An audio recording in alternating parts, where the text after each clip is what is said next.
Gente, eu tive que levantar um pouquinho porque eu não posso ficar muito tempo sentada. Eu vou dizer o porquê daqui a pouquinho.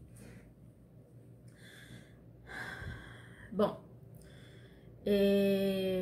falei do meu aniversário. Aí, um dia antes, que seria o dia da consulta com o gastro. Aí, no dia 3 de janeiro, fui consultada com o gastro. Ele viu o local, viu a região do ânus, né? E ele disse de cara, ele falou, olha, isso daqui é uma fístula anal. Eu perguntei a ele se haveria medicamentos para controlar ou curar isso. Ele falou, olha, é só com cirurgia. Aí ele me apresentou quais tipos de cirurgia poderia de ser, mas que eu tinha que fazer primeiro os exames, né? Aí ele pediu para fazer os exames de colonoscopia, ressonância magnética, hemograma, raio-x e eletrocardiograma. Tá. Aí fiz primeiro a ressonância magnética com o contraste, que durou mais ou menos o tempo, uns 40 minutos, né? Fiquei naquele tubo uns 40 minutos, o resultado só sairia daqui a uns 2 dias após. A colonoscopia, eu lembro que eu fiz na mesma semana dessa consulta com o gastro, né? O médico até perguntou se eu já tinha feito outros exames. Aí eu disse que não. Aí foi aí que ele me disse com um ar de preocupação, né? E ele me disse assim, olha, você tem que agilizar tudo isso, porque a fístula desculpa, porque a fístula pode piorar e vir uma gangrena de Fournier. Aí ele me explicou um pouco sobre o que é gangrena de Fournier. Voltei para casa, liguei para as clínicas para tentar fazer logo o restante dos exames, né? Aí eu expliquei também a urgência dos exames, né? Pedi com urgência o resultado também, né? E aí eu fiz o restante dos exames. Gente, eu lembro quando eu voltei do último exame, que eu tava andando na rua, eu já não aguentava mais andar. Eu tava numa situação que eu tava com uma sensação de que eu estava estuprada.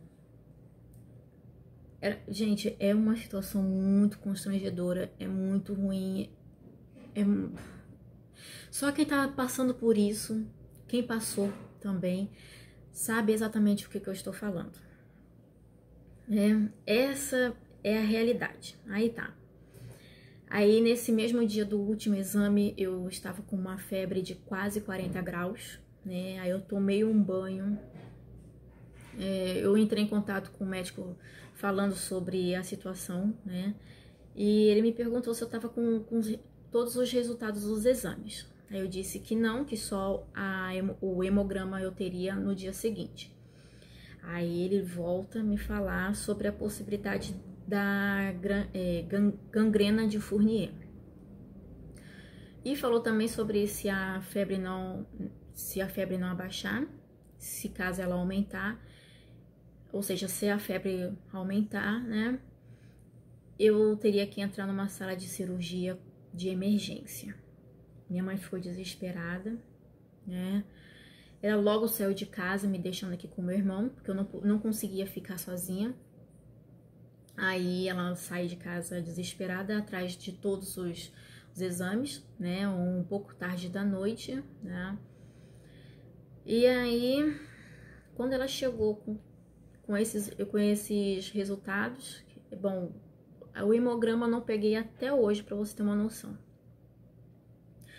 Mas aí eu com todos os resultados, né?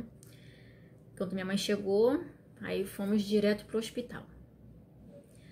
Aí nisso eu dei entrada no hospital, foi no dia mais ou menos, foi o dia da internação, acho que foi no dia 10 de janeiro, sexta-feira. Não lembro muito bem se tô certa.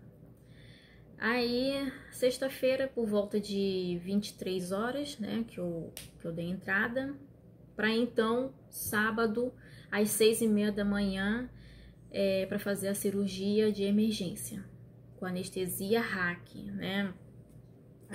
A anestesia RAC é do umbigo para baixo. Do umbigo para baixo você não sente, você não sente os movimentos da perna. É uma sensação também um pouco ruinzinha, mas enfim, eu fiz. Bom, eu não tive uma ótima internação. Por quê?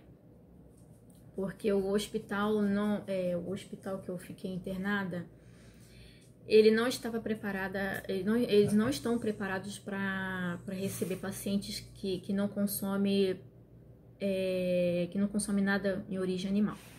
Então eu recebia sopa com abobrinha e batata, né?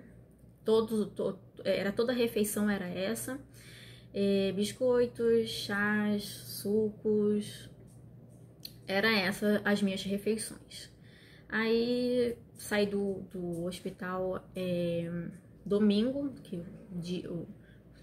a cirurgia foi no sábado, então domingo, outro dia, eu saí, tive alta e logo eu recebi uma lista com um monte de medicamentos para tomar, uns 10 mais ou menos, né? O médico me passou uns 10 medicamentos. E, bom, na recuperação, tudo parece que piora a cada dia. Você tem novos desafios, né? Os meus desafios eram em relação a banhos, os medicamentos, os curativos e os banhos de assento. Banhos de assento até hoje eu não sei como é que as pessoas faziam, mas eu me abaixava e minha mãe jogava água, né, para limpar o local. Não sei como é que as pessoas fazem ou fizeram, né? Mas esse era o meu único jeito que eu conseguia fazer. E nos curativos eu tinha que trocar todas as vezes que eu ia ao banheiro, mesmo para fazer, desde urinar até defecar. Todas as vezes tinha que trocar